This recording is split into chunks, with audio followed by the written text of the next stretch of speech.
Materials, supplies, and people from airport to the McFalls Lake area, provide local employment and economic development opportunities to Webquay, and provide experience, training, and opportunities for youth to keep encouraged the pursuit of additional skills through post-secondary education. So the project description, the Supply Road is a 107-kilometer all-season road from Webquay First Nation Airport to the McFalls Lake. 17 kilometers of that length will be within the First Nation land base belonging to Webquay, and 35 meters is the final width of the corridor for the Supply Road. So the WSR preferred route showing the proposed campus is in the presentation. I'm not sure if folks on the live stream can quite see that accurately, but you could see the different colors of the legend should correlate to the map itself. So there are other road projects in the area which can get quite confusing, I think, to a lot of folks that are learning about this for the first time. So we have the Webquay Supply Road. We have the Northern Road Link. It would be 2 years of the 2 rounds. So had very fun Wawate radio shows and internet live streams as well with some of our technical folks and some of our engagement staff to help get the message out. A lot of these were focused on all the roads and small mine sites and stuff throughout the far north of Ontario. Selling gravel from the community to build the road was also something that was very important to the community. Job opportunities, impact to treaty rights, downriver water quality was something we heard from not just the community but other communities that'd be downstream from the McFalls Lake area.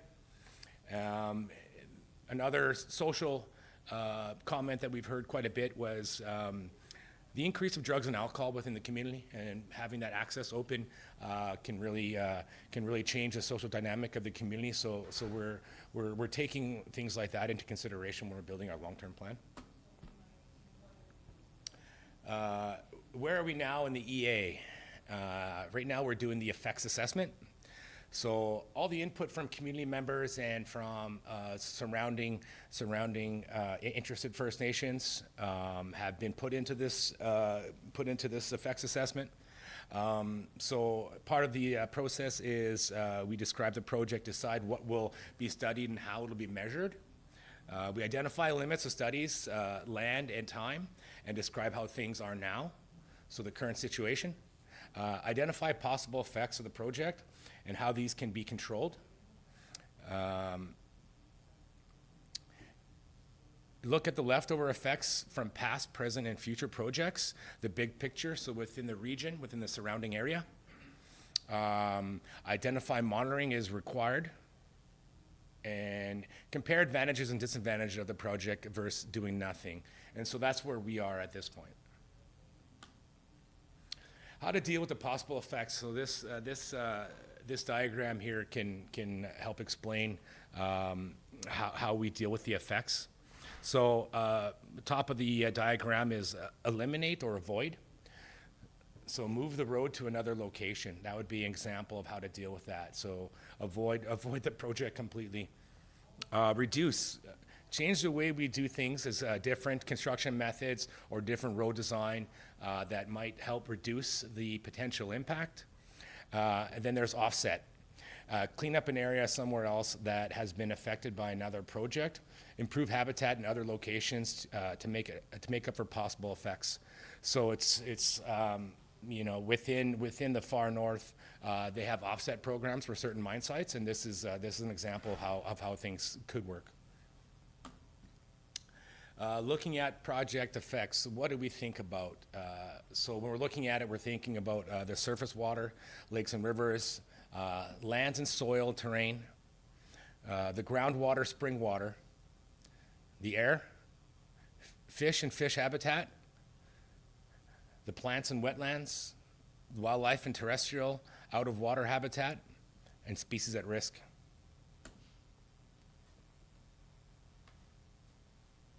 So looking at the project effects, what do we think about?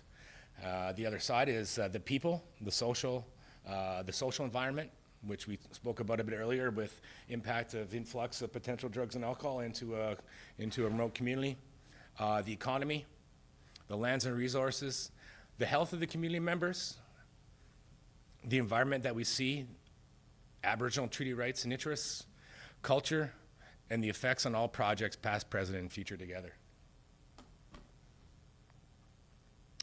We also have concerns about accidents and things going wrong on the road. There's concern about climate change as well.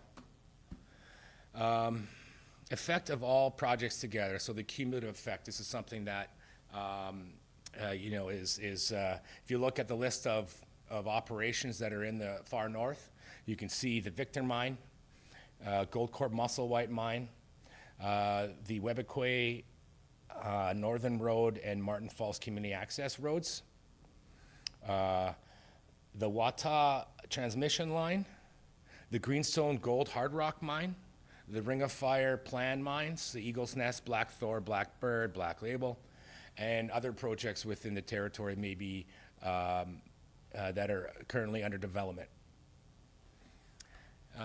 So add all leftover projects effects together, and we try to do is reduce, eliminate the effects, so mitigation, and that is how you get your cumulative effects.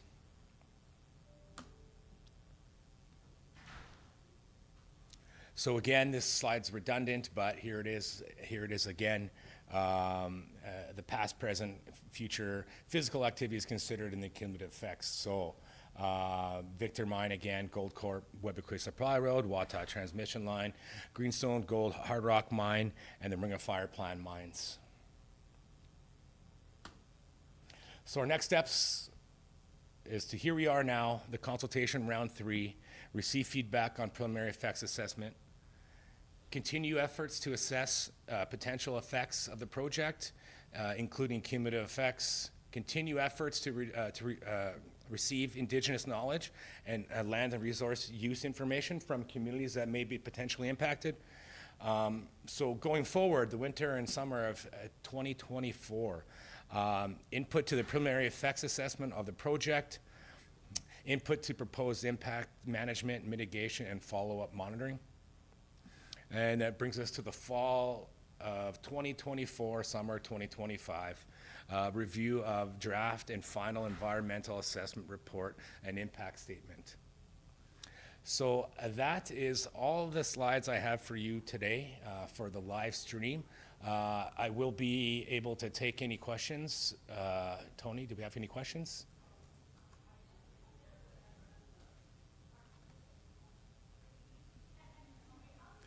Okay, no questions from the live stream. We have a question on the floor, please.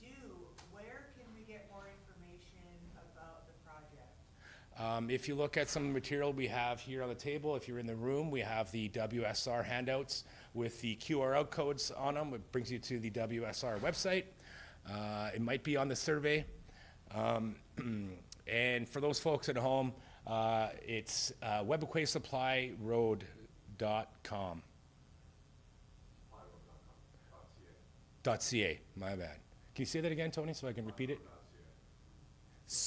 Supplyroad.ca. And thank you.